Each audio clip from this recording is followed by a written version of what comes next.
Après Chido, que reste-t-il? Depuis le passage du cyclone qui a dévasté l'archipel de l'océan Indien le 14 décembre dernier, des camions itinérants de la protection maternelle et infantile arpentent les zones enclavées de l'île où Chido a compliqué l'accès aux soins, précarisant femmes et enfants. Bonjour madame, ça va? Ça va le moral? C'est la question phare posée par ces professionnels de santé ambulant le quartier Cavani Sud situé à l'est de Mayotte.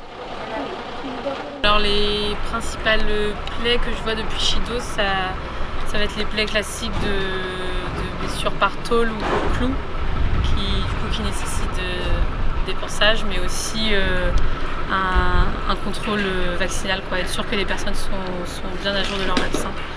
Et donc voilà, nous on ne peut pas leur donner les vaccins, mais on les reconduit vers l'hôpital pour qu'ils le fassent. Dans cette ambulance qui accueille les habitants touchés physiquement ou moralement par le cyclone, les infirmières relaient les conseils de prudence. Elles se rendent au chevet de la population et proposent des soins dans les zones reculées de l'île. Une manière parmi d'autres d'alléger la pression sur le centre hospitalier de Mayotte. Mes collègues infirmières soignent les petits bobos, vérifient si les infections que les enfants ont sont des infections qui peuvent se soigner rapidement ou si ça demande des antibiotiques, et donc on fait des réorientations à ce moment-là. Ma collègue sage-femme fait des poses d'implants. On vérifie, on refait la contraception des gens avec les pilules du lendemain, test de grossesse. On donne des médicaments. Qu'est-ce qui t'a blessé? En plus des blessures physiques, des cas d'angoisse et de dépression sont massivement enregistrés dans cet archipel et les raisons sont diverses.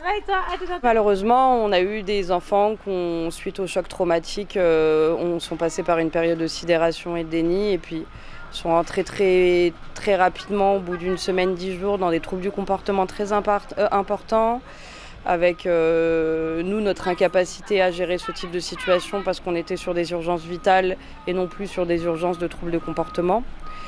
Et ce qui a pu épuiser certaines familles d'accueil et certains foyers qui nous ont demandé de retrouver un lieu de placement pour ces enfants-là. Au lendemain de la catastrophe, plus rien n'était comme avant. Et désormais, la mise à l'abri des mineurs semble être compliquée vu les circonstances. Les toits manquent et beaucoup d'enfants, pour des raisons économiques, ont été abandonnés par leurs parents après cet incident dévastateur.